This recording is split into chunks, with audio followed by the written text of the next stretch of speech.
உள்ளாட்சி அரசு செய்தியால் இணைவோம். தமிழக பாரதிய ஜனதா கட்சி இன்று தமிழகம் முழுவதும் இருக்கக்கூடிய அத்தனை சட்டமன்ற தொகுதிகளிலேயும் பூத் கமிட்டி முகவர்களுக்கான நிர்வாகிகளுக்கான கூட்டங்களை நடத்தி கொண்டிருக்கிறோம். இன்று கோவை மாநகர் மாவட்டத்தில் 4 சட்டமன்ற தொகுதிகளிலேயும் பூத் கமிட்டி உறுப்பினர்களுக்கான கூட்டங்கள் நடைபெற்று கொண்டு வருகிறது. எஸ்ஐஆர் பணிகளிலே தீவிரமாக கட்சியினர் ஈடுபட்டு கொண்டிருக்கிறார்கள். அதனுடைய வரைவு வாக்காளர் பட்டியல் வெளியிடப்பட்டதற்கு பின்பாக புதிய வாக்காளர்களை சேர்ப்பது, விடுபட்ட வாக்காளர்களை சேர்ப்பது, இறந்தவர்களை அல்லது நிரந்தரமாக வீடு மாறியவர்களை கண்டறிந்து அவர்களுடைய பெயர்களை நீக்குவது, வாக்காளர் பட்டியலில் இருக்கக்கூடிய முகவரி, வயது, பெயர், புகைப்படங்கள் இவற்றில் மாற்றம் இருந்தால் செய்வது என அடுத்த 1 மாத காலம் தீவிரமாக பணியாற்றக்கூடிய காலம். இந்த வாக்காளர் பட்டியல் தீவிர திருத்தத்தின் போது பல்வேறு இடங்களில் முறையாக பயிற்சி பெறாத அரசு அலுவலர்கள் வாயிலாக பல்வேறு சங்கடங்களை நாங்கள் சந்தித்தாலும் கூட அதற்கு பின்பாக சிறிது சிறிதாக அதிகாரிகளும் தீவிரமாக இந்த பணியில் ஈடுபட்டார்கள். அரசியல் கட்சிகளும் இந்த பணியை தீவிரமாக எடுத்துக்கொண்டார்கள். திராவிட முன்னேற்ற கழகம் ஒருபுறம் எஸ்ஐஆர் பணியினை எதிர்ப்பது போல நாடகம் ஆடிக்கொண்டு பல்வேறு இடங்களில் அவர்கள் அரசில் இருக்கின்ற காரணத்திற்காக அவர்களுடைய உள்ளாட்சி பிரதிநிதிகள், நிர்வாகிகள் சில இடங்களில் பிஎல்ஓக்களை மிரட்டுவது அல்லது தவறுதலாக வாக்காளர்களை இணைப்பது என்ற அதிகார துஷ்பிரயோகத்தில் ஈடுபட்டார்கள். அதை எங்கெங்கெல்லாம் வாய்ப்பிருக்கிறதோ அங்கெல்லாம் நாங்கள் எதிர்த்திருக்கிறோம். எங்களுடைய ஆட்சேபனையை நாங்கள் பதிவு செய்திருக்கிறோம். எப்படி ஆயினும் தமிழகத்திலே வாக்காளர் பட்டியல் நேர்மையானதாக, உண்மையானதாக, சந்தேகத்திற்கு இடமில்லாததாக மாற்ற வேண்டும் என்கின்ற தேர்தல் ஆணையத்தினுடைய லட்சியத்திற்கு நாங்கள் அத்தனை பேரும் ஒரு அரசியல் கட்சியினுடைய தார்மீக கடமையாக எங்களுடைய பணியை செய்து கொண்டிருக்கிறோம். 26 சட்டமன்ற தேர்தலுக்கு தயாராகுவதற்கான சூழலை கூட இந்த எஸ்ஐஆர் பணிகள் எங்களுக்கு ஏற்படுத்தி கொடுத்திருக்கிறது. இப்போதிருந்து வாக்காளர்களை சந்திப்பது, அந்த பகுதியில் இருக்கக்கூடிய பிரச்சனைகளை புரிந்து கொள்வது, அதற்கு தீர்வு கொடுப்பது எனவும் கூடுதலான மக்கள் பணியிலேயும் எங்கள் பாரதிய ஜனதா கட்சி ஈடுபட்டு கொண்டிருக்கிறது. ஒவ்வொரு தொகுதியிலேயும் குறிப்பாக நகர்ப்புற பகுதிகளில் அதிகமான வாக்காளர்கள் பட்டியலில் இருந்து நீக்கப்பட்டிருக்கிறார்கள். இந்த நீக்கம் என்பது ஒவ்வொரு பூத் கமிட்டியில் இருக்கக்கூடிய அரசியல் கட்சியினுடைய முகவர்கள் அவர்கள் சரியாகத்தான் நீக்கப்பட்டிருக்கிறார்களா என்பதை ஒரு முறை நாம் சரிபார்க்க வேண்டும். ஏனென்றால் பல்வேறு இடங்களில் எங்கள் கட்சியினுடைய நிர்வாகிகளுடைய பெயர்களே கூட வாக்காளர் பட்டியலில் அவர்கள் வீடு மாறிவிட்டார்கள் என்று உள்ளூர் அரசு அதிகாரிகளை வைத்து பல்வேறு முறைகேடுகளை அரங்கேற்ற பார்க்கிறார்கள். இவற்றை எல்லாம் எச்சரிக்கையோடு பார்த்து சரியான வாக்காளர் பட்டியலை உருவாக்க வேண்டும் என்பதற்காகத்தான் இன்றைய கூட்டம் நடைபெற்று கொண்டு வருகிறது. இது ஒரு பயிற்சி வகுப்பு போலவும் நாங்கள் அவர்களுக்கு பயிற்றுவிக்கிறோம். எந்த படிவத்தை எதுக்கு கொடுக்கறது, யாருக்கு கொடுக்கறது, என்ன மாற்றங்களை யாரிடம் பேச வேண்டும் அப்படிங்கிற விஷயத்தெல்லாம் இந்த பயிற்சி முகாமில் சொல்லி கொடுத்துட்ருக்கோம். பட்டியலில் எவ்வளவு தூரம் அந்த வாக்காளர்களுடைய பணி நிறைவு பெற்றிருக்கிறது என்பதை பார்த்து தேர்தல் ஆணையமே அதற்கான முடிவுகளை எடுத்துகிட்டு இருக்காங்க. அதனால் இன்றைக்கி வரக்கூடியது எத்தனை தொகுதிகளில் 100% அது நிறைவு பெற்றிருக்குங்கிறத அந்த டேட்டா தேர்தல் ஆணையம் பார்த்து முடிவெடுக்க வேண்டும். திரு KN நேரு அவர்கள் மீதான குற்றச்சாட்டுகள் அப்படிங்கிறத வழக்கு பதிவு செய்ய வேண்டும் என அரசாங்கத்தினுடைய ஒரு அமைப்பே சொல்கின்ற பொழுது, அதை விட முக்கியமாக திமுக மந்திரிங்கெல்லாம் காசு வாங்காமல் நேர்மையாக தான் இருக்காங்கன்னா அவங்க இன்னுமா நம்பிட்டு இருக்காங்க மக்கள் நம்புவாங்கன்னு? எப்படிங்க? ஏனென்றால் இன்றைக்கு எல்லா துறைகளிலேயும் லஞ்சம், ஊழல் என்பது மலிந்து போய் இன்று ஆதாரங்களை கொடுத்து ஒரு அரசு அமைப்பு வழக்கு பதிவு செய்ய வேண்டும் என்ற சூழல் இருக்கு.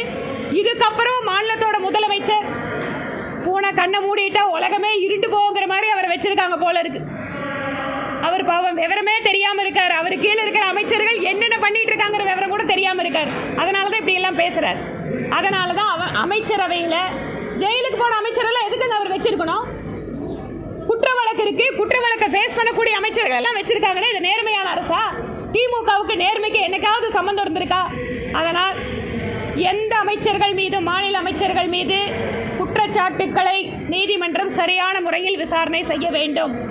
மாநில அரசு அவங்க அதிகாரத்தில் இருக்கிறதால சில நேரங்களில் அதை மூடி மறைப்பதற்காக, மிரட்டுவதற்காக முடிவு செய்வார்கள்.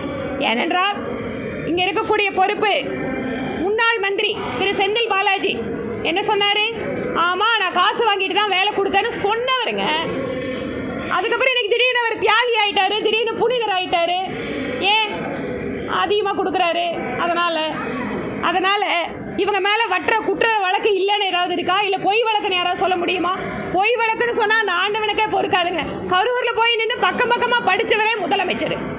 இப்படிப்பட்ட அமைச்சர்கள் எல்லாம் வக்காலத்து வாங்குறாங்கன்னா மக்கள் அதை பார்த்து கொண்டிருக்கிறார்கள். மக்கள் தகுந்த பதிலை அளிப்பார்கள். ஆனால் இவ்வளவு ஒரு சீரியஸான குற்றச்சாட்டு வந்திருக்கின்ற அமைச்சரை இன்னும் அமைச்சரவையில் வைத்து திமுக அழகு பார்த்து கொண்டிருக்கிறது என்றால் அந்த ஊழலை அவர்கள் ஆதரிக்கிறார்கள் என்பதுதான் பொருள்.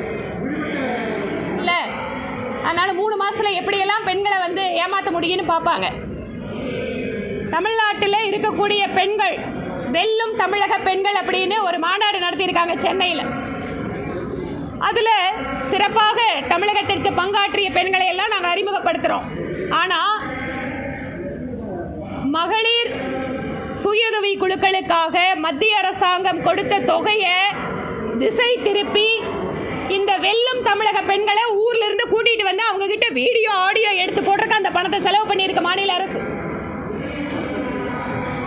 எந்த பெண்கள் தலை நிமிர்ந்து சொந்த காலில் நிற்க வேண்டும் என மத்தியிலே மோடி அவர்கள் அரசு தமிழ்நாட்டுக்கு அந்த தொகையை ஒதுக்கியதோ அந்த தொகையிலிருந்து கொஞ்சத்தை எடுத்து திராவிட மாடல் அரசை புகழ்ந்து பேசுவதற்காக பெண்களுக்கு அந்த தொகையை செலவு செய்து ஒரு டிராமா மாடலுக்கு அந்த பணத்தை இந்த கவர்மெண்ட் செலவு பண்ணிட்டு இருக்கு. அதனால அது மட்டும் இல்லைங்க, தமிழகத்தில் இருக்கக்கூடிய பெண் அதிகாரிகளை மேடையில் நிறுத்துறாங்களே, அந்த பெண் அதிகாரிகள் எல்லாம் திராவிட மாடல் ஆட்சியினால தான் வந்தாங்களா? என்ன அநியாயங்க! அந்த பெண் அதிகாரிகளை இந்த அரசு அவமானப்படுத்தி இருக்கிறது. அவர்களுடைய உழைப்பினால், அவர்கள் திறமையினால் பல்வேறு ஆண்டுகளுக்கு முன்பாக ஒரு அரசாங்கத்தினுடைய அதிகாரியாக வந்த பெண்களை எல்லாம் ஏதோ 5 வருஷம் இவங்க திராவிட முன்னேற்ற கழக ஆட்சியில தான் அந்த பெண்கள் எல்லாம் முன்னேறினாங்கன்னு ஒரு ஷோ காட்டிட்டு இருக்காங்க. இது அந்த பெண் அதிகாரிகளுடைய உழைப்பை, அவர்களுடைய திறமையை இந்த அரசு கொச்சைப்படுத்தி கொண்டிருக்கிறது. வேற வழி இல்லை. ஒரு அரசாங்க அதிகாரி அரசாங்கம் சொன்னா பண்ணி ஆகணும். அப்படிப்பட்ட இக்கட்டான சூழலில் அந்த அதிகாரிகளை இந்த மாதிரி நடத்தி இருப்பது என்பது கடுமையான கண்டனத்திற்குரியது. திராவிட முன்னேற்ற கழகம் நான் முன்னாடியே சொன்ன மாதிரி ஏதாவது ஒரு நாடகத்தை நடத்தி மக்களை ஏமாற்ற முடியுமான்னு பார்க்குறாங்க. அதனால் எந்த நிகழ்ச்சி நடந்தாலும் அந்த நிகழ்ச்சிக்கு கொஞ்சம் சினிமா இயக்குனர்கள், நான் அவங்கள கொச்சப்படுத்தலைங்க, அவங்கள நான் குறைச்சி மதிப்பிடலை. சினிமா நடிகர்களுக்கு மக்கள்கிட்ட செல்வாக்கு இருக்குது, அதை எல்லா அரசியல் கட்சியும் பயன்படுத்திக்கிறாங்க. ஆனால் அவர்களை எல்லாம் வலுக்கட்டாயமாக சில இடங்களில் கூட்டி வந்து இந்த அரசை பாராட்ட வைப்பது, அவர்களை மிரட்டுவது, இந்த வேலையெல்லாம் திமுக புதுசு இல்லை. இதுக்கு முன்னால் கவர்மெண்ட்லேயும் இதே மாதிரி தான் நடந்தது. அந்த வேலையை தான் திருப்பி பண்ணிட்டு இருக்காங்க. இன்று மக்கள் பாரதிய ஜனதா கட்சி பக்கம் சிறிது சிறிதாக தங்கள் ஆதரவை கொடுத்து கொண்டிருக்கிறார். அதிலும் குறிப்பாக அங்கே ஒரு டெமோக்ரஸி சிறுபான்மை மக்கள் அதிகமாக வசிக்கக்கூடிய மாநிலமாக இருந்தாலும் கூட கேரளத்திலே இன்று மத வேறுபாடுகளை தாண்டி இந்த நாடு முன்னேற வேண்டுமென்றால், கேரளா வளர்ச்சி பெற வேண்டுமென்றால் பிஜேபி முக்கியம் என்பதை கேரள மக்கள் உணர துவங்கிவிட்டார்கள். அதனோட ஆரம்ப கட்டமாக இன்றைக்கி ஒரு பெரிய ஒரு வெற்றியை திருவனந்தபுரத்தில் ஒரு வரலாற்று சாதனையை முதல் மேயரை கொடுத்துருக்காங்க. அவர்களுக்கு இந்த நேரத்தில் அவர்களுக்கும் கேரளத்தினுடைய பெண்கள் இந்த தேர்தலில் மிக முக்கிய பங்கு வகித்தார்கள். அதில் என்னோட மகளிர் அணியை சார்ந்த நிறைய பேர் ஜெயிச்சிருக்காங்க. அத்தனை பெண்களுக்கும் இந்த நேரத்தில் மகளிர் அணி தலைவர் என்கின்ற முறையில் என்னுடைய நன்றியை, பாராட்டுகளையும் சேர்த்து தெரிவித்துக் கொள்கிறேன். ஏதாவது ஒரு செய்தி எங்களை பற்றி எழுதிட்டு இருக்கணும்ல, அதனால தான் எத்தனை தொகுதி, யார் வேட்பாளர், இதை எல்லாத்தையும் எங்களோட தேசிய தலைமை தான் முடிவு பண்ணுது. மாநிலத்தில் இருக்கக்கூடிய தலைவர் மற்ற குழுக்கள் எல்லாம் கருத்துக்களை எடுத்து மேலே பேசுகிறாங்க. அதனால் இடையில ஏதோ கொஞ்சம் எழுத வேண்டியதுதான், அதுதான், வேற என்ன.